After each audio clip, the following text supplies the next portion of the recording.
Good morning, good afternoon, and good evening. Welcome to our first ever call for new members for the International Convocation of Unitarian Universalist Women. From Brisbane to New York, from Seattle to Sierra Leone, from Nairobi to Tokyo, we gather across time zones and continents, united by our shared commitment to justice, equality, and the advancement of women and girls worldwide.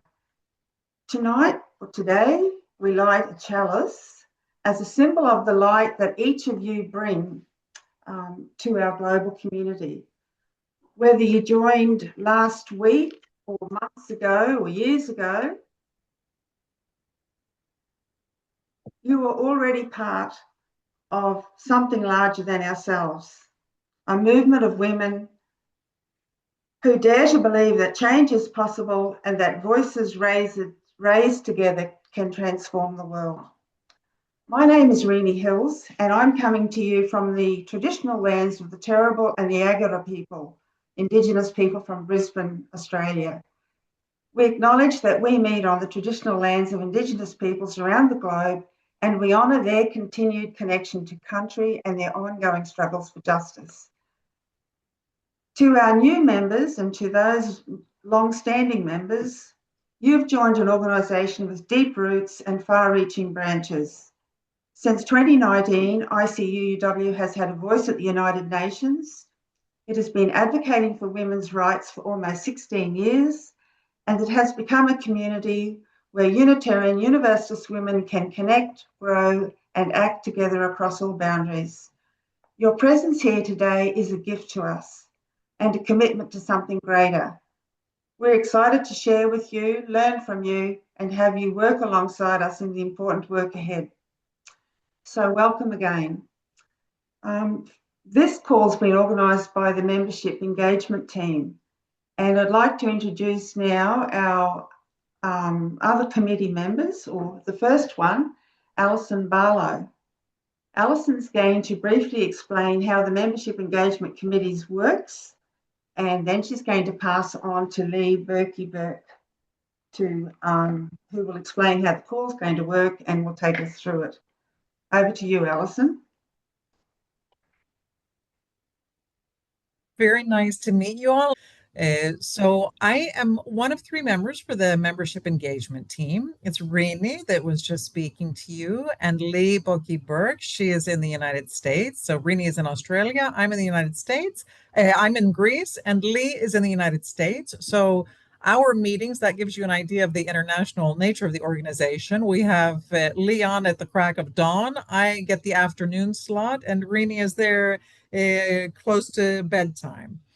Our objectives, we've been working on the membership program now for about 4.5 years. So you can see from the little bar chart there that in those 4 years, the membership has grown from 67 official members to 106, which is about a 60% increase. So that's a tremendous amount. We hope to keep that going. So some of the things that we're working on is welcoming new members and other interested women and men who might like to join, tracking membership and following up with those who are interested in learning more, increasing our diversity through membership, engaging members and fostering relationships through targeted strategies like Zoom calls and special events such as this one, and also encouraging official membership. The more of you that join, and you join on a rolling basis, so for example, if you decide to join and make a donation in November, then you'll do the next one maybe in November. They're annual memberships and also sustaining, so that's renewed automatically. And then there's a special category if you'd like to make a large donation as well. So some of the initiatives we've worked on, and we're working on building momentum to do more and more of those. Outreach to the UU Women's Association of the Philippines. So we've got a group going in WhatsApp that I've sent them also some videos and in contact with them and supporting their efforts, working together, and organize special events on an ad hoc basis. So there was an event on becoming good ancestors, talking about women of significance to each person and how they formed their lives and how we can all be good ancestors. one on Mother Earth Day, and now we have this new member call. In a few minutes, I'm going to introduce you to Tina Husing, who is our president. She'll open things up with a little bit about who we are and what we're doing. Then we're going to visit 4 different committees and have presentations on them. Once again, a little bit about who they are and some of what we're doing. We have a special newly forming committee we'll learn about at the end. And that's it for now. But let me turn it over to Tina, who is our president. Thank you. Well, thank you, Lee. Thank you, Rini. I think your introductions and your welcome really already highlight a little bit what ICUUW Women is all about. Rini mentioned it. It's an organization where women have the opportunity to meet women, and as Allison said, from around the world, and figure out what we each do to make the world more gender equitable. And yes, we welcome men as well, because we have a lot of men who also believe that the world should be more gender equitable. And our organization is an organization that has that as its mission. So whoever you are, right? If that's something that is important to you, then we welcome you, and we believe that this is the right place for you. I have a few slides, and I'm using slides really because when English is not your first language, it is sometimes easier to actually follow along when you also have words in front of you. So I'm sharing my slides, and it's always a struggle, because some people say, "Oh, I'd rather see everyone," but I also know that for some it makes it easier to see some of the words as they hear them. I was asked to talk a little bit about our mission, how we got started, how the organization got started, and what we've been doing since. So let me get into it. Our mission, I just said it a moment ago, is very clear. We are a global partnership of Unitarian Universalists who work for all women's and girls' equity through Unitarian Universalist connections around the world. Our goals are to connect women to advance women's leadership and self-determination. And that is really at the heart of everything we do. We work together to end all forms of discrimination so that women can pursue their dreams and goals, so that they are free from physical or psychological violence, so that they are leaders and participate in all aspects of their societies, that they have equal access to economic opportunities, that they have equal access to education, and that they have access to affordable and comprehensive quality health care. We are a global organization, and so what this means is very different around the globe, but the goals are goals that we share. I just came from a session this morning that the UN Women was hosting on progress being made around the world on the Sustainable Development Goal number 5. And I wasn't surprised to see that what they reported on very much echoed our goals as well. So that is something that we share no matter where we are. We also know that because we are a global organization, how we work together is as important as what we do. And that's why we have guiding principles on how we work. And those guiding principles are integral to everything we do. We promote our values.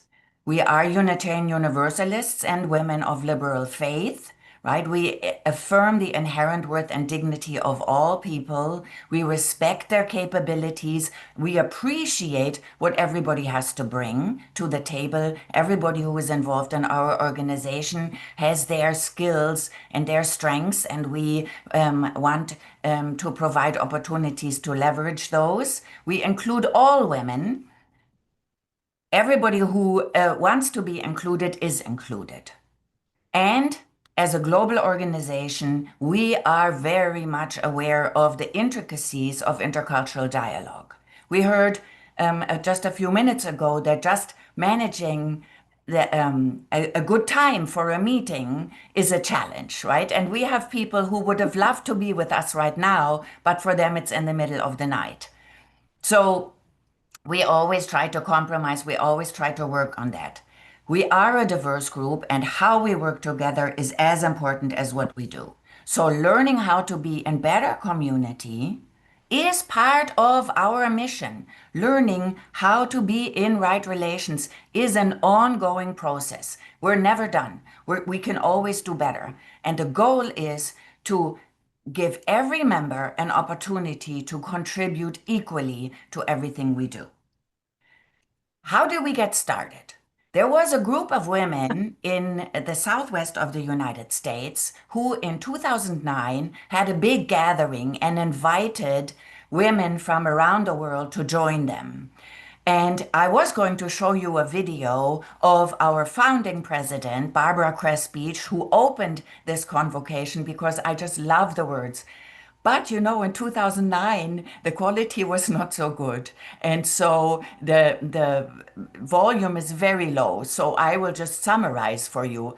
Barbara welcomed us, women, girls, chicks, and men, to come together and work together. And it just always warms my heart. Barbara is a very important person in our organization and is very, very supportive of everything we do and has been since February 2009.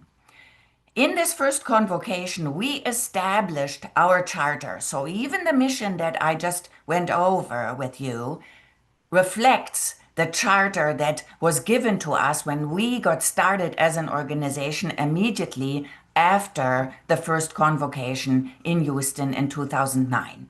Since then, we've had three more convocations, and they are part of our ongoing work towards our mission. Each convocation focuses on slightly different things. Each convocation, helps us highlight certain aspects of what we do.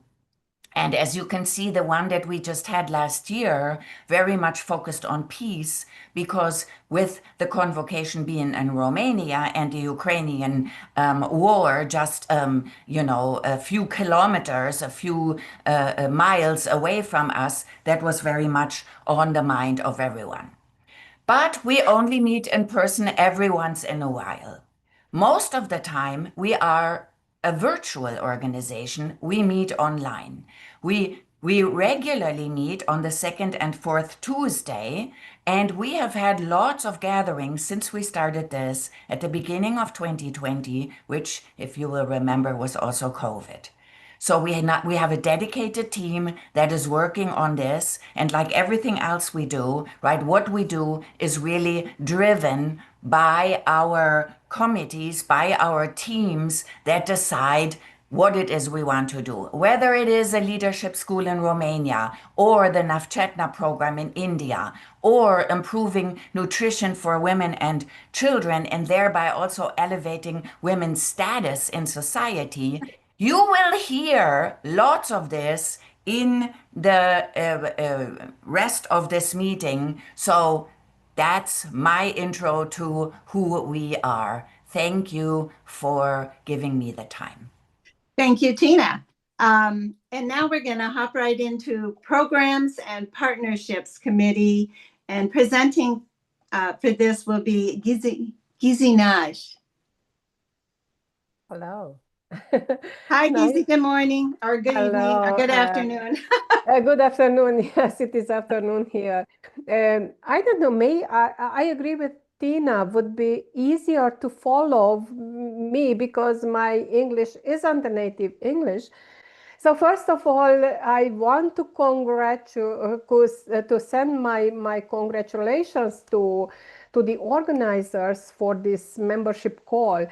I want to say you that I'm really excited because it used to be part of my dreams which were and are related to our organization. Yes, at least now I can see the members of ICUUW. Programs. What I will talk only about the programs those are running in this moment. Okay.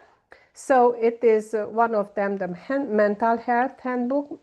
Tina already mentioned, I think, oh no, you mentioned the leadership trainings.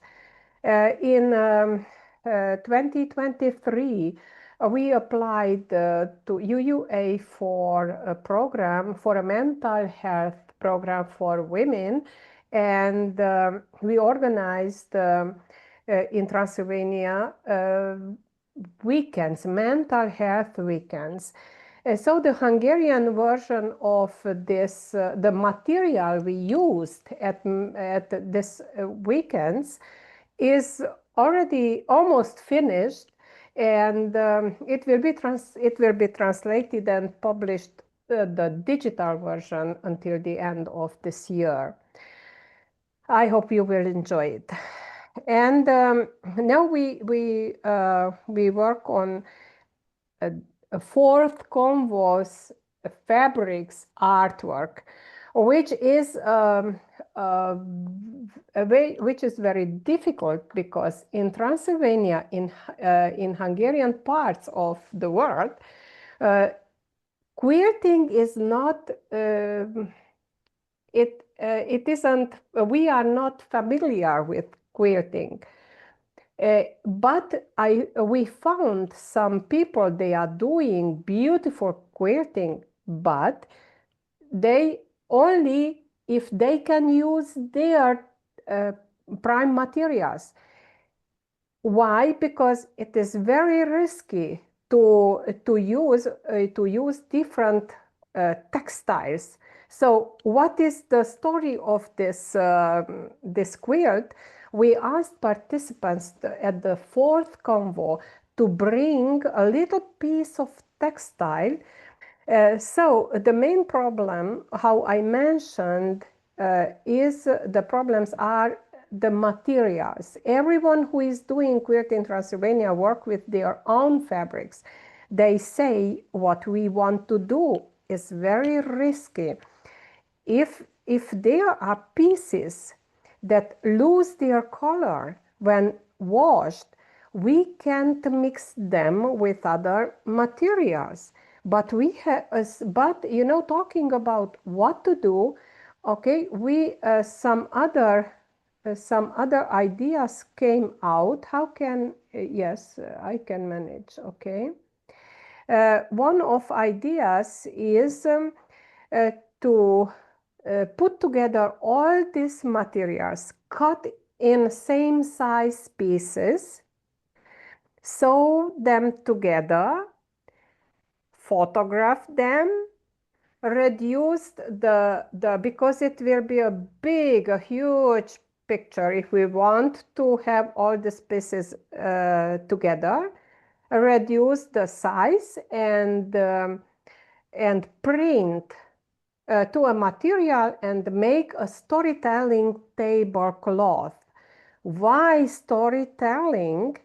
When we asked women to bring a piece of textile, we asked them to bring a story related to the textiles.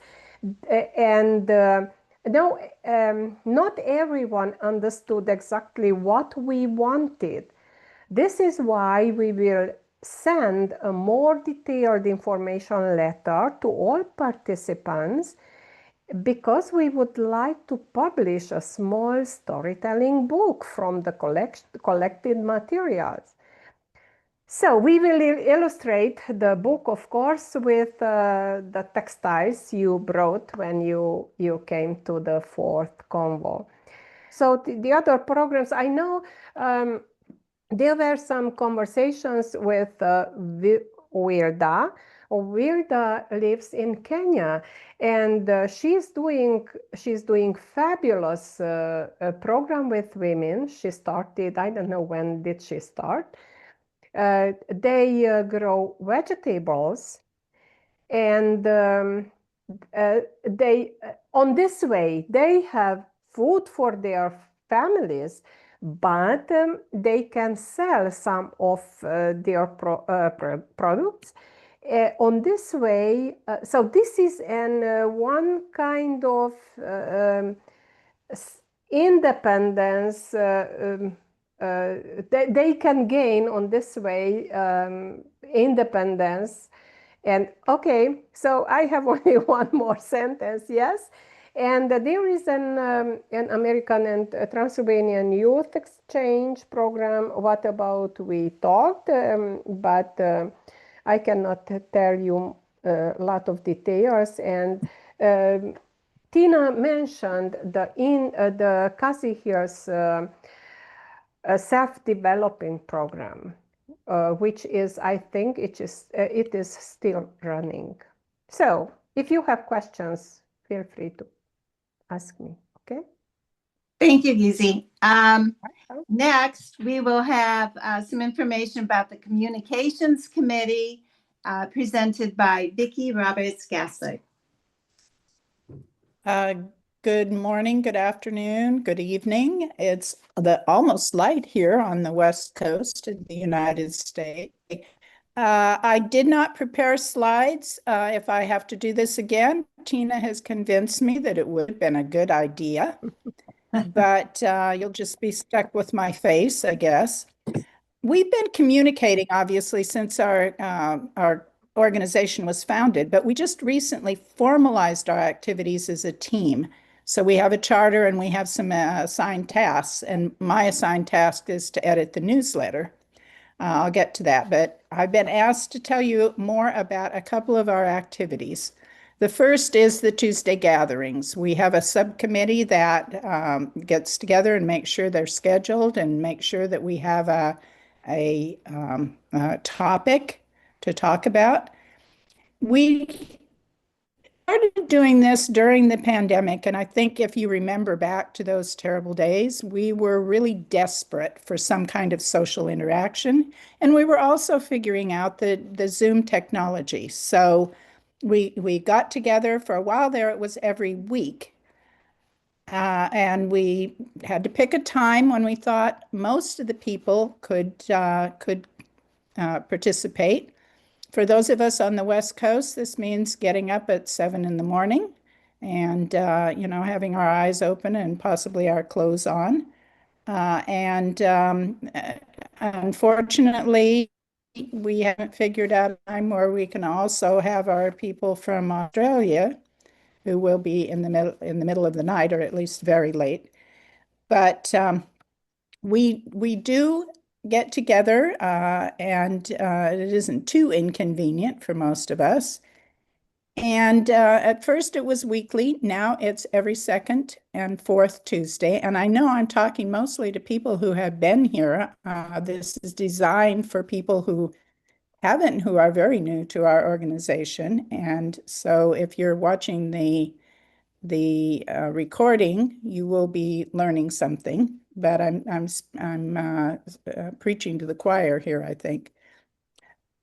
During these meetings, we introduce ourselves, we say where we're calling from, and after a chalice lighting, we begin with a read or sometimes a piece of art.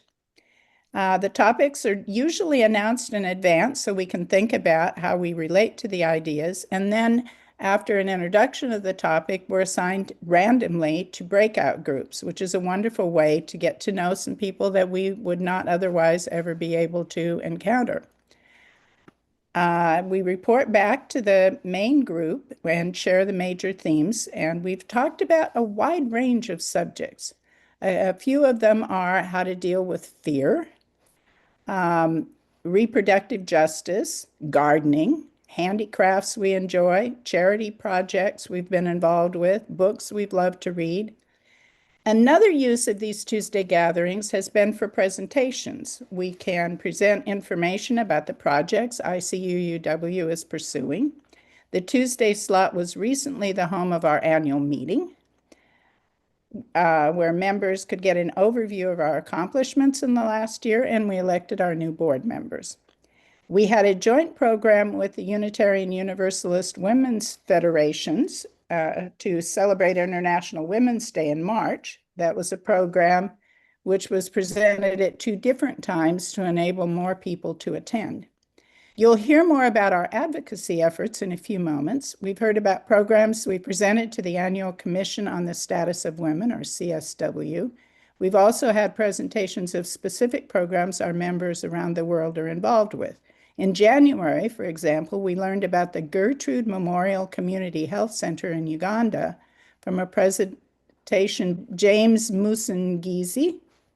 Our advocacy committee reported on the spring seminar and held in New York, where attendees experienced a crash course in the workings of the UN.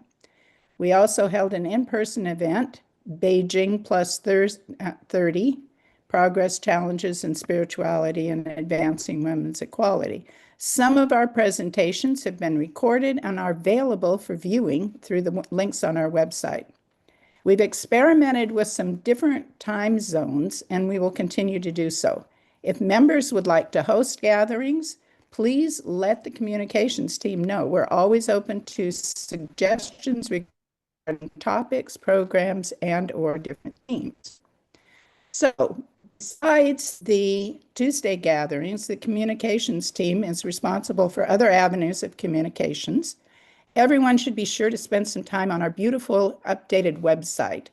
There are many videos from different presentations. We have an attractive and informative up-to-date brochure also, which we can pass out at our congregations. Thank you, Gretchen Oman, for your excellent formatting and technical expertise. As the newsletter, may I draw your attention to, as the newsletter editor, may I draw your attention to our newsletters. The archives accessible through the website give a picture of our now 15 years of history. We will be issuing newsletters 3 times a year. The next deadline is the end of the first week in August. Ideally, this newsletter will be reporting on our activities, including projects completed or in progress in each of our committees. Our board can keep us informed about how they are guiding our association. I think it should also expand to acknowledge the work being done to advance our mission. We are a global partnership of Unitarian Universalists who work for all women's and girls' equity through Unitarian Universalist connections around the world. For me, this means we could also inform each other about the local organizations that we have in our congregations or in our national or regional associations. This is a wonderful way to share ideas about what we could be doing and what we are doing, of course. And of course, we also have Facebook, Instagram, and we get some emails from time to time. Not a flood of them, fortunately, but a few emails. Communications team would welcome additional members who are interested or who have any expertise they can contribute to us. Thank you. Thank you very much, Vicki. Next, we're going to hear from Karen Korch, who, among many other things, is our interim executive director, one of her many hats, but she's going to talk a little bit about the UN Advocacy Committee, and many of whom are in New York as we speak. So take it away, Karen. Good morning, everybody. Good afternoon, good evening. As Lee said, I've been working as our executive director since the beginning of this year, which is interesting. I'm a past president of the board and have been a member for quite a while. So learning this new role has been interesting. I had this thought going through my head when Vicki was talking. I know it's early, so I'm a little punchy, but I thought if our meetings are clothing optional, I guess maybe I could get to some of these real early morning because I'm not really a morning person, but so thank you for that tip, Vicki. So speaking of the UN Advocacy Committee, Reverend Carol Houston is in charge of the committee, and she wasn't able to be here today, so I'm speaking on her behalf. I don't have slides, but I did want to share with you our web page and explain a little bit about how that works. If you look under advocacy, it says advocacy at the United Nations, and that's the page I'm displaying here. And we have a nice picture from when we were at the conference on the status of women at the United Nations in March. So that's a big deal for us. We obtained our what they call ECOSOC status in 2019, which was thanks to a former member, Karen LaFrance, worked hard to get us that designation. There's a lot of paperwork involved, and one of our current members, Phyllis Marsh, also was involved with that process, and she continues to work to keep us on track as far as the paperwork and things that we need to file with the UN to stay current. So we meet usually the first Friday of every month at 11:30 a.m. New York time, and all are welcome to attend. So if anybody has the desire to get involved, please contact us and let us know you would like to do that. Oh, I did have one more thing I was going to share. I think another page. There is also this page about the high-level political forum. This is another. We have been going to the conference on the status of women, which is in March, and right now the high-level political forum is going on, and we have a couple people who travel to New York and some who live in the New York area who are attending. There also are a lot of things online that people can get involved with. The UN has a UN web TV site where you can go and watch a lot of the proceedings that are happening at the UN. So there's lots of ways to get involved, even if you cannot travel to New York. And I think that was one of the benefits of the pandemic, as the pandemic was a shock to us. We had just achieved our ECOSOC status. ECOSOC stands for Economic and Social Council in 2019, and 2020 was the first year that we were going to go to the Conference on the Status of Women. And basically, there was no conference.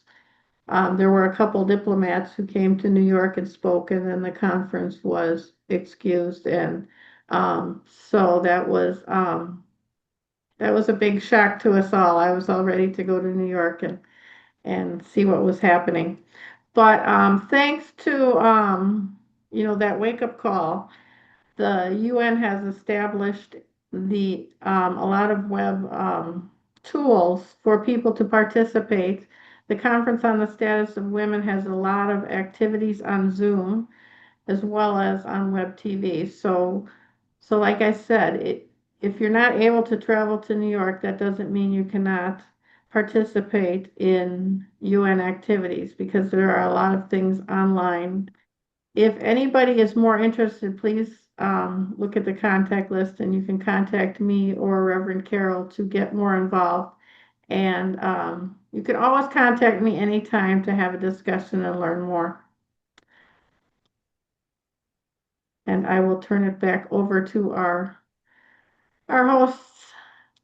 Thank you, Karen. Yeah, the advocacy work is just amazing that a little group like ours can have such an important voice. But next we're going to the Outreach Committee, and our presenting about the Outreach Committee is Denise Tracy. So, Denise. Hello, everyone. Karen, I'm still mulling over the clothing optional. Would that give us more members or less? Anyway, I co-chair the outreach committee with Julie Steinbach, and Julie is in New York working with our members at the UN. So outreach, I was trying to think, I know that in the United States, there are about 100,000 Unitarian Universalists. And I was trying to think, well, in Europe and India and Kenya, all over the world, if there were another 100,000 Unitarian folks and in Transylvania, that means that there are 200,000 liberal religious folk in the world. We have 100 members. And so we need to connect with more of the 200,000 liberal religious folk in the world and involve them and have them be aware of our activities. I am a Unitarian Universalist minister, and almost everywhere I go, I talk about the ICUUW, and very, very seldomly has anyone heard of us and our work. So outreach is trying to change our invisibility and also have ways of people connecting to each other and to our purpose. And we have 8 members on our committee, and we really have enjoyable meetings.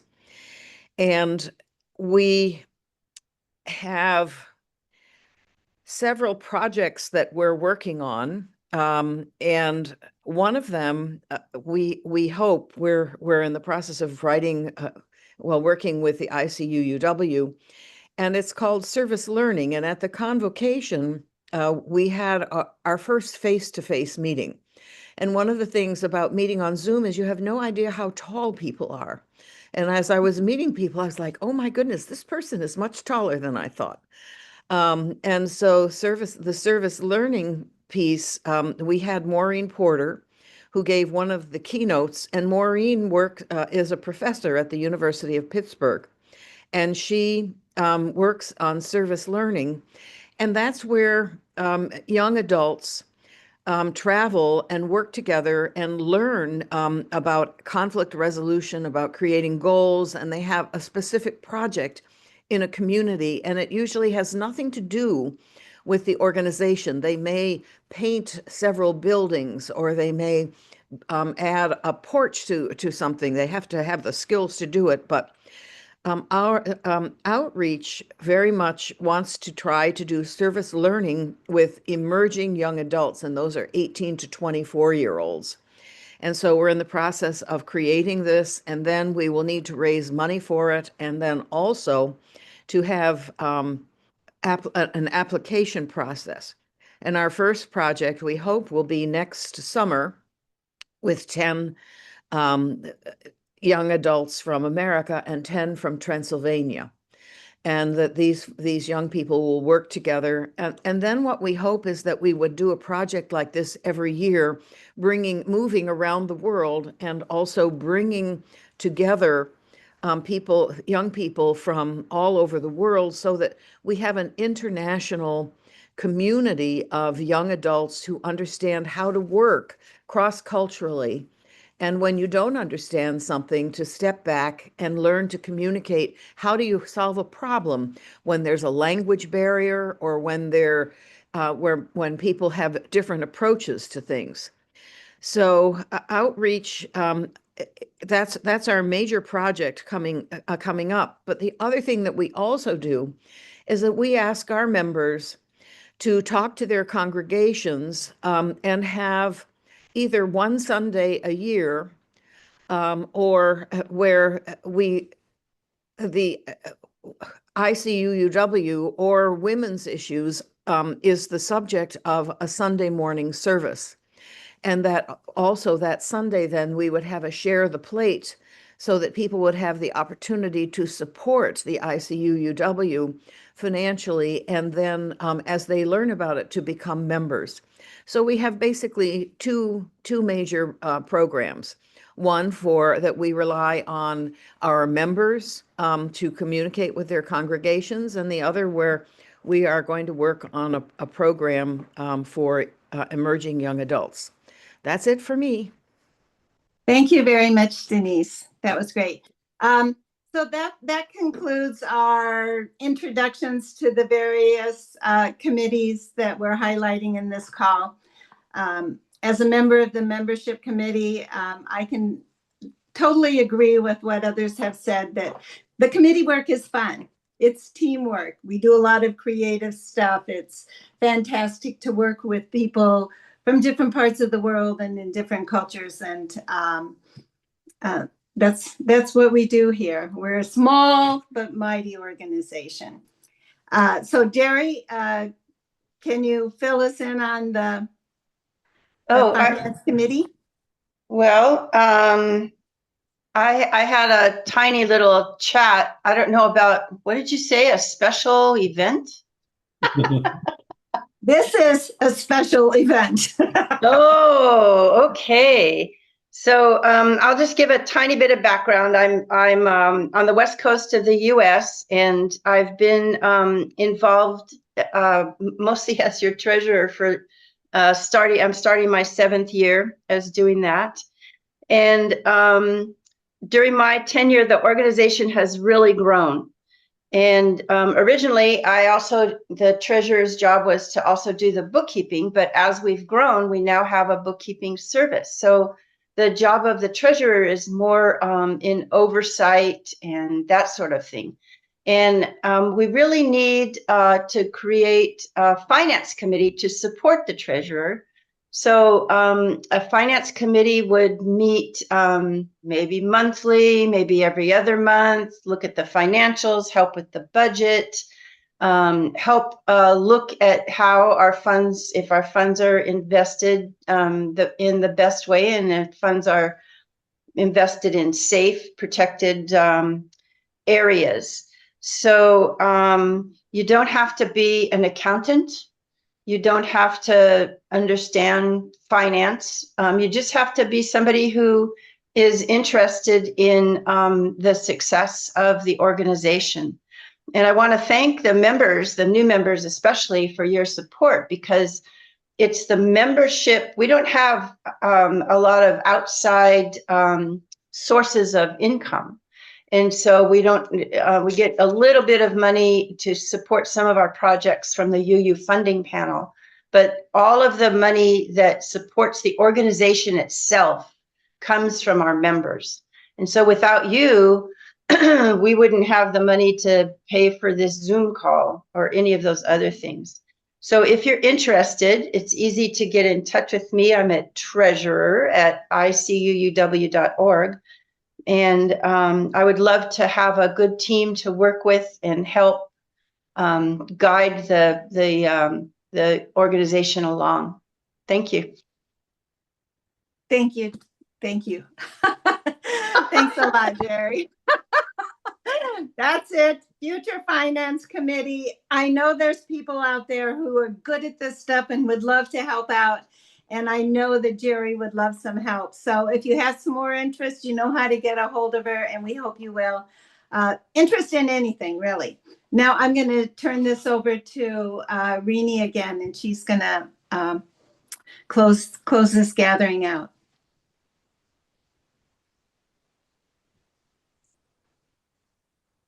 Well, I hope you've all had plenty of opportunity to have questions answered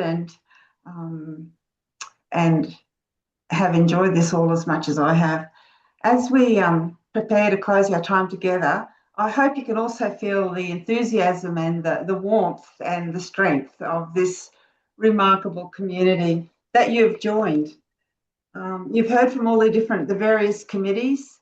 So whether you're drawn to advocacy work with the United Nations, or connecting with others on Tuesday gatherings, or supporting partnerships with congregations, helping with programs or finance, or coming up with other novel ideas to help us with the membership committee, ideas for connecting with all of you.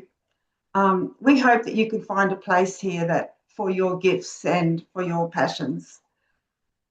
Remember that ICUUW is not just an organisation you belong to, it's a community you help create. Your voices, your experiences, your perspectives from around the world make us more stronger and more inclusive and more effective in our work for justice. I've got lots of people to thank for this call. It wouldn't have happened without the commitment of the leadership team with Lee and Alison. Also the tech support from Gabor and Karen and Gretchen. Thanks very much. Tina also helped us with planning and support. Gretchen and Karen with emails and lots of other admin tasks. And special thanks to Denise, Gizzy, Karen, Vicky and Jerry for speaking out about your committees today. And thank you to all of you members, all of you people who've joined us. Thank you for the gifts that you are bringing to our shared mission.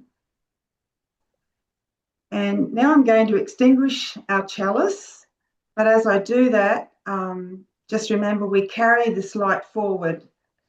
May it illuminate the path ahead of us as we work together to advance the rights and dignity of women and girls everywhere.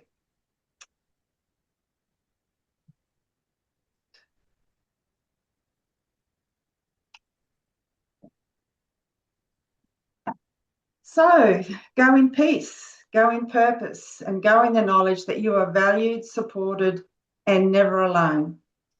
Until we meet again.